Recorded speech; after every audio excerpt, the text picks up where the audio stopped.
They say war is like the plague, a disease that spreads with a relentless force, claiming what it rightfully owns in its wake. So, one must wonder, what becomes of a man that embodies this very disease? Such is the story of William the Conqueror. Chapter 1. The Death of a King. It's January 5th, 1066.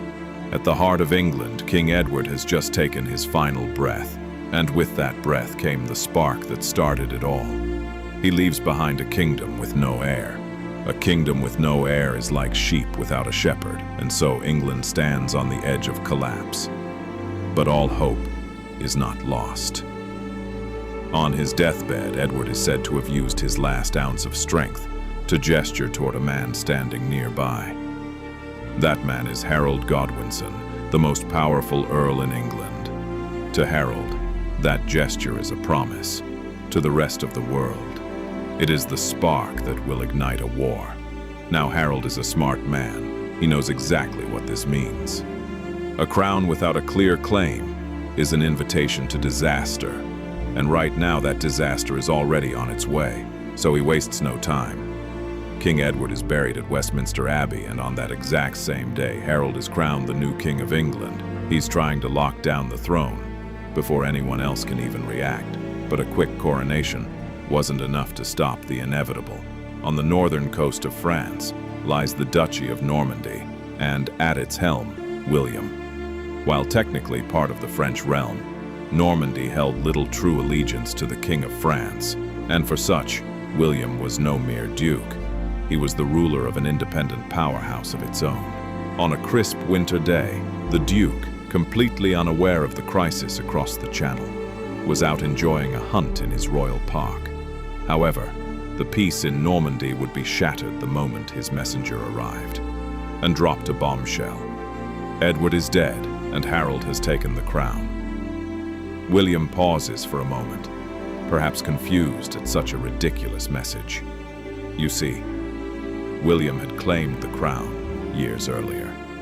According to him, Harold himself had sworn a sacred, holy oath upon religious relics to help William take the English throne. To the Duke of Normandy, Harold had not just become a political rival, but a treacherous traitor.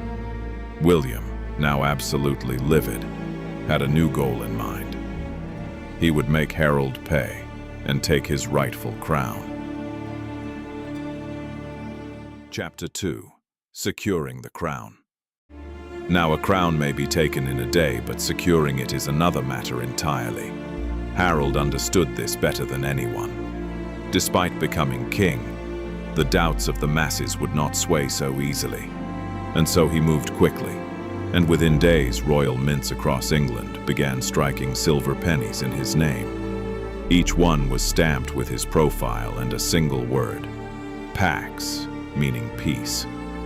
This immediate change was crucial to establishing his legitimacy as king in the eyes of the public before any rivals could strike. However, a larger issue remained. At this time, England was far from perfectly unified. While Harold commanded absolute loyalty in the south, the fiercely independent lords of the north viewed their new king with deep suspicion. Harold knew this, and he knew that if the north turned against him, his rule would collapse before it had even begun. So in the early months of his reign, he rode north to York. There, he met with two of the most powerful men in England: Edwin, Earl of Mercia, and his brother Morcar, Earl of Northumbria. Instead of demanding their submission, Harold offered a bargain. To bind these powerful lords to his cause, he took their sister, Ealdgyth, as his wife. It was a cold, calculated match of political survival, but it had seemingly worked, at least for now. However, peace would not last. In May 1066, the first strike came. Tostig, Harold's own brother, launched raids along the southern and eastern coasts, striking quickly before vanishing back into the sea. Simply put, it was a warning to Harold. He would not be contained.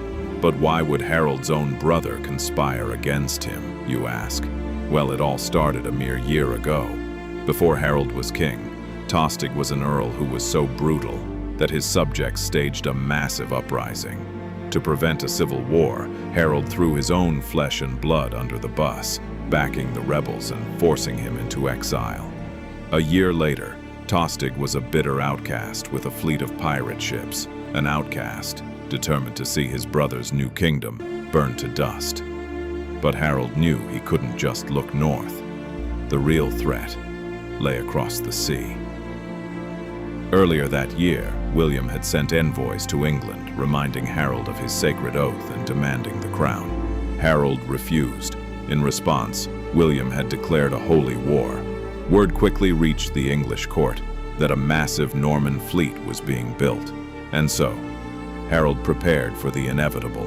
Throughout the summer of 1066, he raised the Fyrd, a national militia drawn from across the realm.